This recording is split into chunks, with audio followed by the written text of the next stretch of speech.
Good morning, students.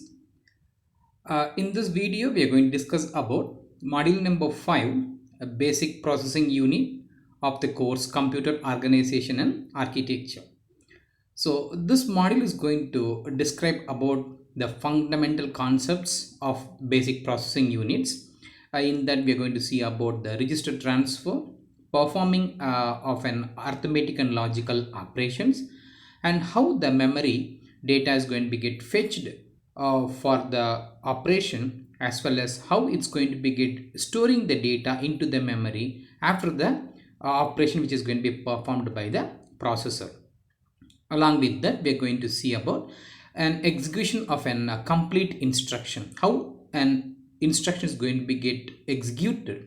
And meanwhile, we are going to discuss about a branching instructions execution and entering into an simple bus organization and multi-bus organization. Later, we are going to see about and controls about hardwire control and microprogram control. So let us see about the basic fundamental concepts of basic processing units of this particular module. An overview of an processing unit. What actually an processing unit is? The art of any computer is the central processing unit. The CPU executes all the machine instructions and coordinates the activities of all other units during the execution of an instruction.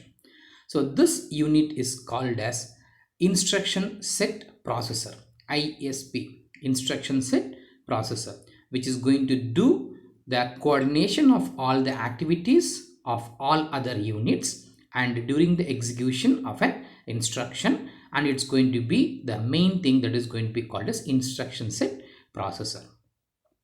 By looking at its internal structure, we can understand how it's performed the task of fetching, decoding and executing the instructions of a program. So there we are going to see about the processor that is generally called as central processing unit or a microprocessing unit. It may be called as CPU or MPU, microprocessing unit. As an high performance processor can be built by making a various functional unit operations in a parallel. And high performance processors have a pipelined organization where the execution of one instruction is started before the execution of the preceding instruction is going to be complete. So in another approach, now we can say that a scalar operation, several instructions are fetched and executed at the same time. Such pipelining and superscalar architectures provides an high performance of any processor. Such a typical computing task of a series of steps specified by a sequence of machine instructions that constitute a program. So a program is a set of instructions which is going to be performing a meaningful task. An instruction is a command to the processor and is executed by carrying out a sequence of sub operations that is going to be called as micro operations. Micro operations. An instruction which is going to be get executed by carrying out a sequence of more rudimentary operations are going to be also called as a micro operations. So this is about an overview of a processing unit. Let us discuss about a particular various blocks of a typical processing unit. So this figure which is going to explain about the particular blocks which is going to be present in the processing unit. So if you're going to come across that, the program counter PC, memory address register MAR, instructions register IR, decoding a operation decoder and timing decoder. Then timing signals are going to be given from this timing signal circuit, which also consisting of an memory unit, an internal memory unit, and an memory buffer register or memory data register, MBR or MDR. In generally, we are going to discuss about this as MDR, memory data register. Along with that is a sequence of registers are going to be present over there. Starts with R0 to Rn minus 1. So these are the typical processing unit blocks which is going to be present in the basic processing unit. The program counter, the PC, which is going to be holding the address, and the MAR, memory address register, which is going to direct the address to the memory to fetch the location. The instruction register, which is going to keep the instruction which is going to be executing the next, and operation decoder and timing decoder, which is going to do the function of decoding operation of the instructions as well as the clock pulses. Then T, it's going to be generating the clock signals for the sequence of synchronization and to proceed the control signals. And registers are going to be used to store the data or to keep the data for the processing unit, for the processor. And memory data register, which is going to hold the data from the memory, and whenever the processor is going to be need, it's going to send to the processor through IR instruction register. And the memory, which is going to be the storing area where the data are going to be stored, and it may be an instruction or it may be a data which is going to be stored in the particular memory. So this is the various blocks which is going to be present in the basic processing unit. Let us discuss about the next topic, fundamental concepts of basic processing unit. So in generally, execution of a program by a processor starts with the fetching of instruction one at a time and decoding the instructions and performing the operation which is going to be get specified.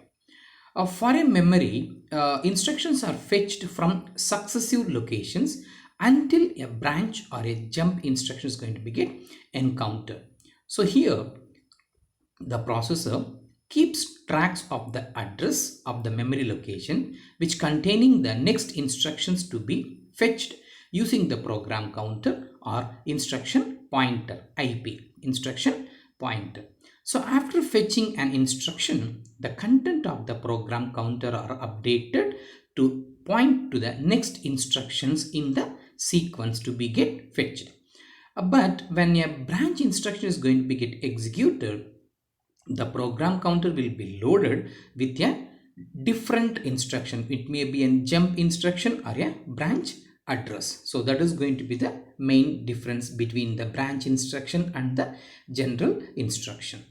Then the instruction register IR is another key register in the processor which is used to hold the operation or opcode before the decoding. Okay, so this instruction register contents are then transferred to the instruction decoder ID for decoding purpose. The decoder then informs the control unit about the task to be get executed. So the control unit along with the timing unit generates all necessary control signals needed for the instruction execution. Suppose that each instruction comprises a 2 byte and that it is going to be stored in one memory word. Let us discuss a small example how the instruction is going to be get executed and then how the processor is going to be get performed. So let us see about this. To execute an instruction, the processor has to perform 3 steps. Let us see about step 1. First, it has to fetch the content of the memory location which have been pointed to the or by the program counter. The content of these locations are interpreted as an instruction code to be get executed. Hence, they are loaded into instruction register or instruction decoder. Symbolically, these operations can be defined as such a way. PC tends to IR. Then later what happened, assuming that the memory is going to be byte addressable, which is going to be increment the content of the program counter by 4. That is, the program counter, the present value is going to be incremented by 4 and that is going to be moved to the program counter. So which is going to be get decode the instruction to understand the operation and generate the control signals necessary to carry out the operation. And finally, which is going to carry out the actions which has been specified by the instruction in the instruction register. In this case, where an instruction occupies more than one word, the step 1 and step 2 must be repeated as many times as necessary to fetch the complete instruction. And these two steps together are usually referred to a fetch phase, and the third step is going to be constituting the decoding phase, and the fourth step constitutes the execution phase, which is nothing but which is going to execute the data to process the particular operation to complete the task. So to study this operation in detail, let us examine an internal organization of a processor. Okay, so the main building block of a processor are going to be interconnected in a variety of ways. A very simple organization which have been shown in this figure, which has an even a more complex structure, also provides an high performance will be presented. So here if you're going to see about that, the simple processor model which has a blocks of register file, a group of register which is going to be connected in as a register file, and it has a control circuitry. This is nothing but a control signals, timing and control signals are going to be present over there. Instruction decoder along with the control signals are going to be get present in this one. And then ALU, the ALU is nothing but an arithmetic logic unit which is going to perform the arithmetic and logical operations. The instruction register which is going to be present over there to hold the data or hold the next instruction to be get executed by this processor. Here the instruction address generator which is going to be accompanying with the program counter. So the program counter holds the instruction which is going to be data to be get executed currently, which is going to be get executed by the processor. Here the program which is going to be resides in the memory, hence the program or the data or the instruction which is going to be resides in the memory. So the processor and memory to be get interface. So the processor memory interface which is going to be connected along with that. So these are the main major blocks which are going to be present in the simple processor block.